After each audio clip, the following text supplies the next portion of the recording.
প্রধানমন্ত্রী নরেন্দ্র মোদীর উপস্থিতিতে 9ই মে শনিবার ব্রিগেডে রাজ্যের নবম মুখ্যমন্ত্রী হিসেবে শপথ নেন শুভেন্দু অধিকারী। তার মন্ত্রিসভায় জায়গা পেয়েছেন 5 জন মন্ত্রী। সোমবার মুখ্যমন্ত্রী শুভেন্দু অধিকারী তার মন্ত্রিসভার অন্য 5 সদস্যের দপ্তর বন্টন করলেন।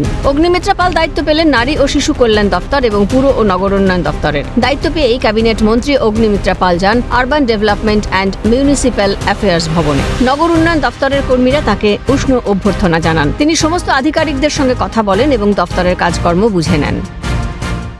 মুখ্যমন্ত্রী আমাদের ক্যাবিনেট মিটিং নিয়েছেন সকালে নবান্নে এবং এই বিকেলবেলা 8 ঘন্টা আগেই আমাদের দপ্তর বন্টন করা হয়েছে এবং আমাকে দেওয়া হয়েছে urban development and municipal affairs.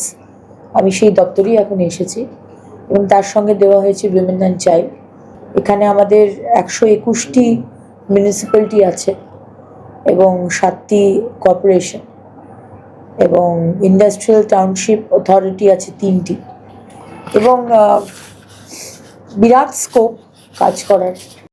Annapurna ভান্ডারের প্রসঙ্গে তিনি বলেন, ভোটার তালিকায় যাদের নাম নেই তারা বাদে সবাই এই প্রকল্পের অন্তর্ভুক্ত হতে পারবে। যারা হয়তো বাড়িতে আর্থিক কোনো সমস্যা নেই কিন্তু তারাও নাম লিখেছেন, তারাও পেতেন।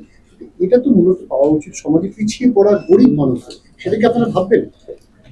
দেখুন, সেই বিষয়ে কোনো ডিসিশন নেওয়া হয়নি। আজকে আমাদের প্রথম ক্যাবিনেটের বৈঠক হয়েছে এবং সেই ক্যাবিনেটের বৈঠকে মাননীয় মুখ্যমন্ত্রী অত্যন্ত গুরুত্বপূর্ণ কিছু ডিসিশনস নিয়েছেন।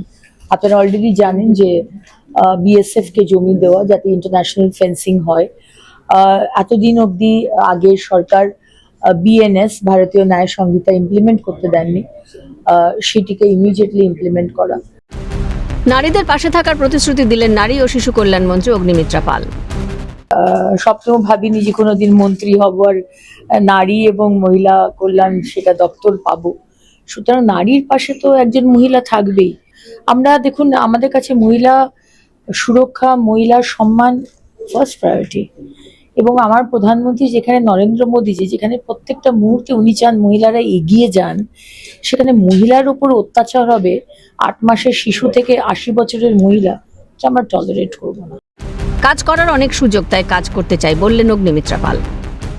একটা আইডিয়া করতে এসেছিলাম এই দপ্তরের আন্ডারে কি কি আছে এবং হিউজ স্কোপ মানুষের জন্য কাজ করার। এবং প্রথম দিন থেকে যেটা বলে এসেছি যে সেবা করতে চাই, শাসন নয়। কলকাতার মানুষ এবং সারা পশ্চিমবঙ্গের মানুষ যাতে ভালোভাবে বাঁচতে পারেন, জল, আবাস, স্যানিটেশন, রাস্তা, স্মার্ট সিটি, পলিউশন একটা বিষয়, পলিউশন মানে গার্বেজ মেটেরিয়ালকে রিসাইকেল করা এবং তার সাথে সাথে গঙ্গার দুপাশটা ডেভেলপ করা, সবই এই দপ্তরের আন্ডারে। So extremely excited. দুর্নীতির সমস্ত ফাইল খোলা হবে বলে জানিয়েছেন অগ্নিমিত্রা পাল। দুর্নীতির যে কোনো ফাইল, যে কোনো বিষয় আমরা রিওপেন করব, কারণ আমাদের মাননীয় প্রধানমন্ত্রী নরেন্দ্র মোদীজির সরকার প্রথমেই বলে দিয়েছি zero tolerance two corruption, zero tolerance two infiltration, zero tolerance two women atrocity. সুতরাং সেখানে যদি দুর্নীতি হয়ে থাকে তাহলে তো তার ফাইল খোলা হবে।